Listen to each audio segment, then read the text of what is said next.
le cardinal Raniero Cantalamessa, il nous dit 2-3 petits trucs qu'on peut noter. Il dit quoi? On peut lire Galates 4-5 et puis une autre personne lit Jean 1-12. Mais à tous ceux qui l'ont reçu, à ceux qui croient en son nom, à ceux qui croient. Elle a donné le pouvoir de devenir enfant de Dieu. Le pouvoir de devenir enfant de Dieu. Le pouvoir de devenir quoi? Enfant de Dieu. Mais qu'est-ce que Galates 4-5 dit? Afin qu'il racheta ceux qui étaient sous la loi, afin que nous réussissions l'adoption. Donc Paul, lui, parle de quoi? De l'adoption. On est d'accord? Qui a une autre version? Afin de racheter. Oui? Afin de racheter ceux qui étaient soumis à la loi et pour que nous soyons adoptés comme fils. Qui voit une nuance entre les deux paroles? Ce que l'apôtre Paul dit et ce que Jean dit. Paul dit quoi? En Galates 4:5. Lui, il parle de quoi? De fils adoptifs. C'est pas ça? Donc, on nous présente comme quoi? Des fils adoptifs. Par l'Esprit Saint, bien sûr. L'Esprit Saint fait cette opération-là. On est comme adopté par le Seigneur. C'est ça, non? Mais Jean, lui, dit quoi? Ils ne sont pas opposés, hein? Mais est-ce que le mot adoption vient dans la parole de Jean? Jean 1,12, il dit quoi? Il dit, ceux qui auront cru là, ils reçoivent le pouvoir de devenir quoi? Enfants de Dieu. Il ne dit pas fils adoptif. Mais dans les deux cas, l'Esprit de Dieu, l'Esprit Saint est le lien.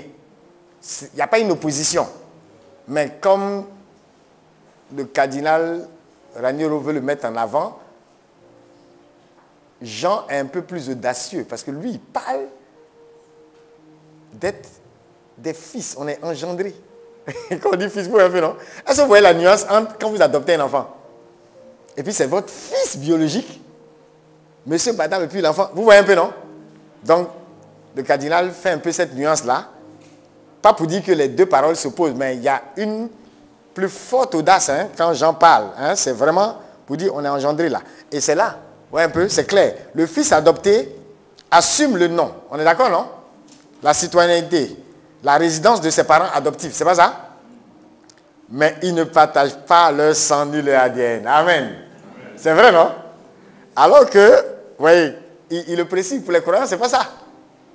Donc on ne dit pas que ce que Paul a dit n'est pas correct, hein? Voilà. C'est juste au niveau du langage que se trouve la différence. Mais il précise justement, il n'en va pas de même des croyants. Dieu ne fait pas que leur transmettre son nom et les droits des enfants, mais encore, qu'est-ce qu'il transmet? Sa vie intime. L'Esprit Saint qui est l'ADN de Dieu en nous. Amen, amen, amen, amen, amen. On a tous compris ça, non? C'est clair, non? Parce que juridiquement, on peut comprendre ça. Ou bien? Qui est juriste ici? Les gens qui ont fait droit là, ça c'est clair, n'est-ce pas? Si quelqu'un adopte un enfant, c'est pas son sang. C'est pas parce que tu as adopté que c'est ton sang qui... On sait. Tu l'as adopté là même là. C'est parce que même c'est pas pour toi directement, il est quitté. Il a un sang, il a un ADN, c'est pas pour toi, en réalité. Tu vois? Mais en tant que croyant, fils adoptif dans le langage de Paul, ou devenir enfant de Dieu, comme dit Jean, c'est quelque part une façon de nous dire, dans notre cas là, l'ADN de Dieu est en nous. Quelqu'un n'a pas compris ça? Amen fort. C'est fort, hein? Donc, c'est pas pour rien. Quand Paul même dit, regardez Paul même qui parle de fils adoptif, qui parle d'adoption, mais regardez, il dit, si je vis, ce n'est plus moi qui vis, mais qui vit en moi. Ah bon, donc vous voyez qu'il y a une différence au niveau du langage, il y a une nuance, mais c'est vraiment, on est toujours dans l'idée de dire, c'est pas juste quelque chose que j'ai emprunté au Seigneur. On est vraiment par la foi à ceux qui ont cru, vous voyez un peu. On est vraiment, et on devient vraiment enfant de Dieu. Mais c'est pourquoi tout à l'heure, j'ai donné l'exemple.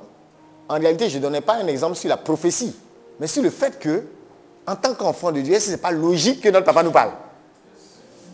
Quelle est cette idée d'aller s'adresser à l'ennemi de notre papa. Enfin, qui n'est même pas un adversaire digne. Il n'arrive même pas à la cheville. C'est-à-dire, c'est le Saint-Michel là qui traite à lui. Et on s'en va le voir pour pouvoir soi-disant entendre quelle parole finalement. Parce que si c'est mon papa, la logique de la relation fait que je l'entends de façon normale. C'est pourquoi je donne toujours l'exemple des saints en disant, parfois c'est en causant avec les anges gardiens qui transmettent des messages. Parce que la prophétie est comme ce que tu as appelé prophétie ou don prophétique ou don de révélation, est comme quelque chose de naturel. Ils sont juste en train de causer avec les anges gardiens. Ou de causer, parfois même avec le Seigneur. On a des paroles du Seigneur à, par exemple, Marguerite Marie, Sacré-Cœur, voyez un peu. On a des apparitions de la Vierge aux enfants de Fatima. On a beaucoup de révélations comme ça, hein, où le Seigneur parle à certains saints, où ils ont reçu des paroles d'anges, où ils ont reçu des paroles de certains autres saints, et ainsi de suite. Ça va de soi. Donc, ce n'est même pas une affaire c'est une question d'ADN. Amen. On est ses fils, on est ses enfants. Il doit avoir cette logique. Mais comme on ne croit pas, vous voyez un peu, croyants non pratiquants, on ne croit pas. C'est pour ça qu'on est en train de tourner en rond et voilà. C'est un rappel sur le processus de la foi. Romains 10, 9 à 10. On peut lire rapidement et on va comprendre un peu. Voilà, les fameux mots en latin. Là. On n'a pas besoin d'avoir fait beaucoup de... Avec le verset, déjà, on comprend.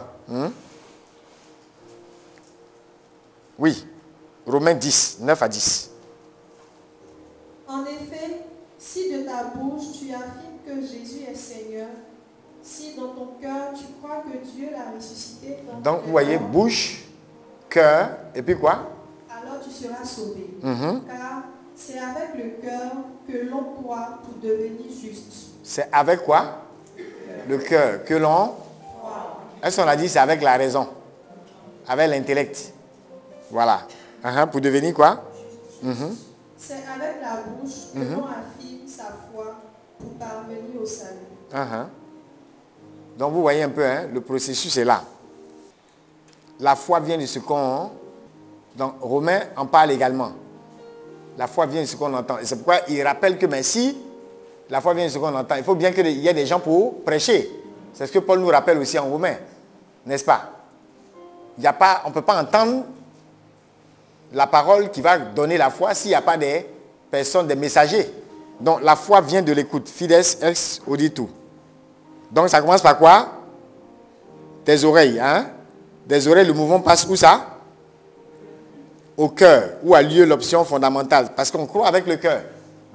On voit bien dans le passage, il n'a pas dit, c'est avec la raison qu'on croit. C'est un peu ce que Pascal dit, non? Le cœur a... C'est que la raison... Et Pascal revient, dit un peu la même chose que Paul, hein, sur le fait que Dieu, hein, la foi n'est pas sensible à la raison. Ici, elle est sensible au cœur. La foi naît du cœur. La sensibilité de Dieu au cœur. C'est là où a lieu l'option fondamentale, comme on dit. Corps de crédit, tout. On croit avec le cœur. Et du cœur, ça fait quoi? Ça passe où maintenant? Donc j'entends, voyez un peu. Et parce que j'ai entendu, je crois avec le cœur. Et ensuite, je peux maintenant proclamer. C'est avec la bouche qu'on fait la profession de foi. Donc vous voyez, ça implique tous mes sens en quelque sorte. Hein? Ça implique tous mes sens. Ça implique tous mes sens. Orifit confessio. Donc, la bouche, le cœur, les oreilles, il y a un processus. Amen. Et ça ne s'arrête pas là. Vous voyez qu'il y a une unité de vie, hein? Il y a une intégralité. C'est pour ça que si ce qui est entré dans les oreilles, là, arrivé dans le cœur, c'est devenu, si le A qui est entré, arrivé dans le cœur, c'est devenu Z. Et puis quand ça sort de la bouche, ça devient B. Tout est mélangé. Vous voyez un peu? Il n'y a plus d'unité. Le processus ne s'arrête pas là. Des oreilles, du cœur et de la bouche, la foi fait quoi? Passe aux mains, car la foi agit par la charité. Galates 5, verset 6. Et c'est ça, c'est ce qu'il rappelle. C'est vrai qu'on n'est pas justifié par nos bonnes œuvres, mais on ne sera pas sauvé sans nos bonnes œuvres aussi. Voilà, la foi sans les œuvres est une foi morte. Ça rejoint un peu Jacques. Vous suivez un peu maintenant. Donc, ce processus-là doit nous interpeller justement sur ce qu'on disait tout à l'heure par rapport à l'unité de vie. Vous voyez encore, ça rejoint un peu la même idée, ce que le cardinal dit ici. On peut mettre ça en parallèle avec ce que le théologien Dominique Colline disait sur le mode de vie. J'adhère, j'ai une conviction par rapport à cette vérité. En général, c'est mon cœur qui est touché là. Mais mon mode de vie, ça va engager ma parole, mes actions, les mains, vous voyez, mes oreilles, tout ça, tous mes sens sont impliqués. Et les mains, c'est le signe de l'œuvre, vous voyez un peu. Il ne s'agit pas de dire, Seigneur, bénis l'œuvre de mes mains, bénis l'œuvre de mes mains. D'accord, bénis l'œuvre de tes mains. Est-ce que tes mains sont en train d'agir conformément à ta foi? C'est ça aussi, vous voyez un peu. Voilà, donc on peut noter aussi la distinction, après ça, la distinction qui est faite entre la foi objective, j'en ai parlé brièvement. La foi objective qui fait quoi? Qui indique les choses ou les vérités à croire. Comme ce qu'on voit dans le credo, par exemple. Ouais, un peu. Tout ce en quoi nous croyons, ce qu'on appelle le dépôt de la foi, les vérités de la foi. C'est pas ça? Ce que la tradition nous transmet depuis les pères de l'Église et tout ça. Et puis il y a la foi subjective qui indique l'acte même de croire. L'acte. Certains parlent de foi existentielle. Parce que le tout n'est pas de dire je crois en ceci, je crois en cela, je crois en cela. Mais, comme on dit, la deuxième, la foi croyante. La foi avec laquelle on croit. Il y a un qui s'appelle la foi crue. Hein, ça, c'est ce qui concerne justement la foi objective. C'est ça qui est la foi crue. Ça engage quoi? L'intelligence. Elle consiste à l'assentiment à des vérités. Voilà. Je crois en la résurrection des morts, je crois en la vie éternelle, je crois en ceci, je crois en cela. L'assentiment à des vérités. Un peu comme tout ce qui se passe autour de la Vierge. D'accord? Il y a des vérités. Tu as un assentiment. Tu crois. Maintenant, cette foi croyante, ça engage plutôt ta volonté. Et elle consiste, comme on dit, en un abandon confiant de tout son être à Dieu. Donc, il y a des gens, même, vous allez voir, ils sont dans l'église catholique, par exemple. Donc, parce qu'ils sont baptisés, on voit bien qu'ils ont appris le Je vous salue Marie à la catéchèse. Mais au fond, leur relation avec la Vierge, là, c'est bizarre. Ils ont toujours un problème. Ils ont toujours un problème avec cette affaire de Marie. Et ils sont toujours complexés vis-à-vis de nos frères d'à côté. Parce qu'au fond, il y a un peu de cette foi croyante-là qui leur manque. Ils sont peut-être dans la partie assentiment aux vérités. Vous voyez pourquoi les deux ne s'opposent pas. Hein? C'est comme quand il dit A au carré ou bien B au carré. On dit l'exposant, il ne peut pas exister sans la base. La base là, A là. C'est ça. Il fut une époque où on insistait beaucoup sur le A. C'est-à-dire la foi crue, les vérités, le dépôt de la foi. Vous voyez un peu tout ce que les pères nous transmettent. Mais après, il faut développer ce côté où les gens eux-mêmes ont la volonté de croire, où ils s'abandonnent. Là, par exemple, tu vas développer une relation personnelle. Tu vas vivre peut-être des expériences. Tu vas faire une rencontre peut-être mariale aussi. Ou bien, qui va t'emmener à ne pas rester juste dans la partie intellect. Vous suivez un peu, non? Et pour certains, peut-être même ton mode de vie, là, va devenir marial. Ou bien, tellement tu aimes la Vierge et tu crois en ces vérités de l'Église sur la Vierge, tu deviens un peu, ouais, son côté on dit elle est douce, tu prends ça aussi. Imagine quelqu'un qui est toujours en train de faire rosaire et puis c'est toi, tu es dans tous les affaires, c'est bizarre. Parce que la dame, on dit, elle gardait, c'est pas ça? Toi, ton cœur là, c'est comment tu peux rien garder là-bas. Tout doit sortir et tout doit être répandu. Tu répands la bonne nouvelle des affairages. Ton côté marial est bizarre, tu vois un peu, non? Donc, il y a un abandon confiant de tout son être à Dieu. Donc, pour comprendre simplement, la foi crue, un peu le côté assentiment aux vérités, c'est comme croire en quelque chose, voilà, il y a des vérités, foi objective. Et puis, l'autre, c'est la foi croyante, c'est comme croire en quelqu'un. Là, il y a le côté de la relation maintenant avec qui? Avec Jésus. Vous voyez pourquoi souvent, des gens peuvent être de très bons cathos. ils connaissent tous les credos, tous les quoi au concile de Nicée. Il y a eu ça. En 1900 ans, il y a eu ça. Histoire de l'église, théologie, ils sont forts en philosophie. Descartes a dit, Platon a dit, Aristote a dit. Vous voyez un peu, non? Mais lui-même n'a pas rencontré Jésus. Vous voyez un peu le drame? Il n'a pas rencontré Jésus. Un homme de Dieu disait que quelqu'un, je ne sais pas si c'était en classe, lui a dit, mais tout ce qui, donc vous voulez dire que tout ce qui est dans la Bible, là, c'est miracle, là, Jésus les a vraiment faites. Et lui, il a répondu à son ami, mais oui. Ah, lui a dit, ouais, parce que c'était des histoires comme ça, hein. Et oui. Et le gars qui a dit oui, c'est parce que lui-même, il a expérimenté ça dans sa propre vie. Donc ça a emmené même son ami, là, à se convertir. Vous voyez un peu. Ça, c'était pas juste un assentiment à des vérités, hein. C'est pas, comme quelqu'un t'a dit que, parce que ceux qui ont fait théologie ici, là, vous convenez qu'il y a des moments où on vous montre même certains passages et il y a même des discussions. On vous dit non, ça c'est pas un miracle, ça c'est une légende. Ça, même dans l'histoire des saints, vous savez ça, non? Qu'il y a certaines des histoires là, des saints, là, dans les Fioriti, là. Il y a des histoires, il y a des miracles qui se sont vraiment produits. Et puis il y a d'autres qui sont comme des légendes. Et ceux qui étudient par exemple ces saints là en profondeur, eux ils savent faire la part des choses. Ils savent ce qui est, voilà. Il y a même des époques où les gens aimaient gonfler les choses. Mais c'était, en fait tout ça c'était leur foi aussi, hein. C'est-à-dire ils présentaient, il y a des histoires, si je vous explique sur Mère Thérèse, vous n'avez pas croire. Parce que vous ne la connaissez pas sous cet angle-là. Mais dans son village là-bas, là, il y a des histoires qu'on raconte sur elle.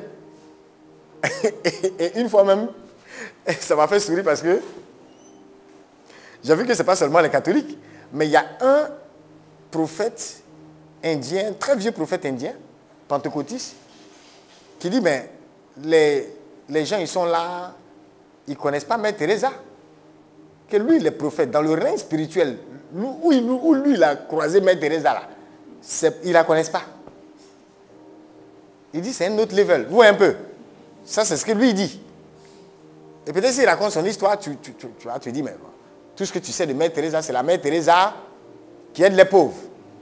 Mais si on t'explique, un jour que Mère Teresa a chassé un lion, bien truc, tu as dit, tu vois un peu. Tu ne l'as pas trop connu dans ce sens. Donc parfois, il y a des histoires aussi qui peuvent être racontées pour montrer aussi la crédibilité et pour montrer que, par exemple, la personne avait vraiment cette foi-là dans le Seigneur et était capable, vous voyez.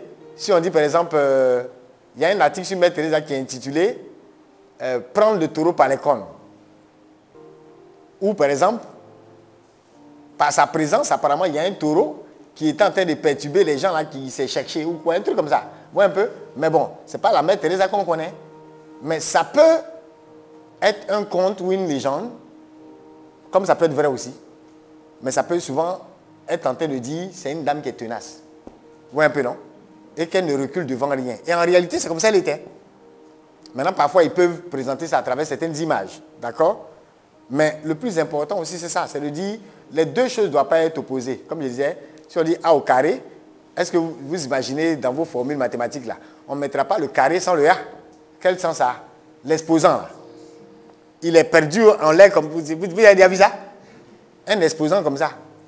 On met le 2 là comme ça. Ça veut dire quoi? Ça n'a de sens qu'avec la base. Vous voyez un peu, non? Voilà. Donc c'est la même chose. Ce n'est pas deux choses qui sont opposées, même s'il y a eu des époques où l'Église insistait beaucoup. Il y avait vraiment même les traités des saints Augustins et tout ça. C'était beaucoup sur les vérités de la foi, le dépôt de la foi. Vous voyez un peu, non? Mais la pensée moderne, c'est beaucoup plus aussi sur le côté foi existentielle. Regardez même nos frères d'à côté. Leur façon de prêcher sur la foi, ils vont par exemple te parler des preuves de la foi. Hein? Quand tu as la foi, c'est que tu dois être en paix. Si tu as la foi, tu dois être dans la gratitude. Ce n'est pas aussi faux. Il s'est dit, il y a une façon de prêcher la foi. Il y a un qui prêche par exemple sur la foi pour obtenir des choses. Parce qu'il a constaté que, bon, il faut aussi cette foi existentielle, concrète. Je ne peux pas être en relation avec le Seigneur et je crois en Jésus, capable de pardonner mes péchés, mais je trouve trop compliqué que Jésus remplisse mon compte bancaire. Oh, j'ai fait et je suis en train de mourir. Je ne sais pas si vous suivez. Je ne crois pas au Jésus capable de me guérir physiquement, mais je crois qu'il peut pardonner mes péchés. Non, entre les deux là, c'est quoi qui est compliqué? Vous suivez? Est-ce que tu sais que pardonner le péché là, mais c'est plus dur? Toi-même, tu vois les péchés qu'on commet. Tu crois que Jésus pardonne ça? Mais un simple palu, fièvre typhoïde, tu as du mal à croire que... Vous voyez un peu. Donc, c'est très intéressant de mettre ça en parallèle, hein, mais pour dire que les deux se complètent. Foi crue, foi croyant. Il y a beaucoup de façons d'exprimer hein, la foi. Certains parlent de la foi, par exemple, élémentaire. Zaché. C'est quelle parole on lui a prêché? Et puis il s'est comporté comme il s'est comporté là. Lui seul, il se débat. Il se met en haut. Il court, il est court. Et puis il court pour se mettre en haut. Pour voir Jésus. Ah! Elle dit, c'est les actes même qui posent la même. Jésus m'a dit, mon ami, aujourd'hui là, on est ensemble. On met ensemble aujourd'hui là. Jésus arrive, il dîne ensemble. Et tout. Et lui-même, il prend ses décisions sans confession. Il n'y a nulle part dans la parole, il y a une partie où on voit Zaché se mettre à genoux, pleurer. Oh, je pleure mes péchés. Oh, Seigneur, pardonne-moi, Père, parce que j'ai volé. On ne parle pas de vol, hein. Pourtant, on parle de la partie où lui-même, il dit, je vais restituer les gens là même. Ceux à qui j'ai pris, je vais les restituer 4 fois. Qui t'a sonné? En brief. On ne t'a pas sonné. On est en train de manger là. Tu es mon ami, mangeons. Mais dans le manger, la rencontre, vous voyez un peu, non? Il y a cette notion de foi croyante quelque part. Il y a cet abandon là quelque part. Et en même temps, il y a une foi élémentaire quelque part dans la vie de certaines personnes. Cette foi élémentaire, c'est je crois que la vie vaut la peine d'être vécue. Vous voyez un peu. Voilà, c'est pas gâté pour toi. Tu n'as même pas encore rencontré Jésus, mais cette vie-là, ce n'est pas une vie pour laquelle il faut se suicider. C'est pas une vie, c'est une vie qui est belle. Le Seigneur a fait cette vie-là belle. Tu ne connais pas encore peut-être Jésus, mais la vie vaut la peine d'être vécue. Et à partir de là, maintenant, on peut te transposer à ce que d'autres vont appeler la foi statutaire, ou là maintenant, ou attestataire plutôt, où là, on commence à entrer maintenant dans le credo, on croit vraiment en Dieu, en quelque chose de précis, vous voyez un peu. Et ensuite, alors ça c'est intéressant de noter ça aussi, croire est une possibilité offerte à chacun, sans distinction. Ça c'est intéressant parce que, si vous remarquez, ce n'est pas le cardinal qui le dit, c'est la Bible. Tout entière, elle est bourrée de ça, et beaucoup de théologiens et de saints aiment mettre l'accent sur la foi des petits, la foi des plus simples, la foi des enfants. Comme vous dites, tout le monde a cette possibilité de croire. Ou bien, c'est comme on dit, chacun a 24 heures. C'est pas ça? Ou même le président a 24 heures, toi aussi tu as 24 heures. Comment tu utilises ça? C'est ce qui fait la nuance entre vous deux. Vous suivez? Donc, croire est une possibilité offerte à chacun sans distinction. Et c'est ce qui fait la puissance de la foi. C'est pourquoi vous pouvez voir des renversements extraordinaires. Vous voyez un peu? Comme le centurion, la samaritaine, vous voyez un peu? Cette femme qui perdait du sang et la syrophénicienne, toutes ces personnes, tout à l'heure j'ai parlé des Zachée, il y a des gens pauvres, des gens riches, des gens malheureux, des aveugles comme Bartimée, aveugle et mendiant, double combinaison, problème complexe. Ou bien, comme on appelle, comme j'aime dire, il a des problèmes composés. Lui, c'est les mendiants et aveugles, pauvres et tout ça à la fois. Et tout ça, vous voyez à quel point ces personnes-là, Jésus était en admiration devant leur foi. C'est pas ça? C'est ce qui est dit d'ailleurs dans la suite. Donc, on a tous la même capacité de croire. Donc, on n'est pas désavantagé. Et au contraire, les plus petits, on dit quoi? Ce qu'il a caché au plus... À qui? Il a montré ça à qui? Il a révélé ça au tout petit. Donc, on a l'impression même qu'ils sont avantagés. Les plus pauvres, les plus petits, il y a comme une priorité. Vous voyez? Le pape François est un peu dans toute la théologie à l'école du plus pauvre. On parle de l'option préférentielle pour les pauvres. Option préférentielle. Comme si Dieu avait une préférence. Ça ne veut pas dire qu'il n'aime pas les riches. Hein? C'est lui qui a fait de Salomon, Salomon. C'est lui qui a fait de David, David. D'accord? Mais, ouais, quand par exemple on dit le père des orphelins, il y a un vide là. Dieu comme. Ou bien, il donne la priorité aux plus faibles. Enfin, c'est même juste, n'est-ce pas?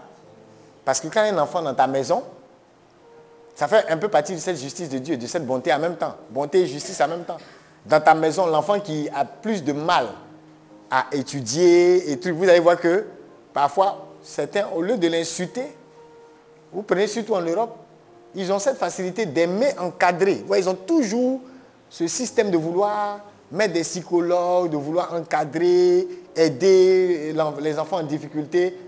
Par contre, chez nous ici, parfois, on va dire, voilà, tu n'as pas dit tu es bête. On paye, tu manges le riz des gens ici.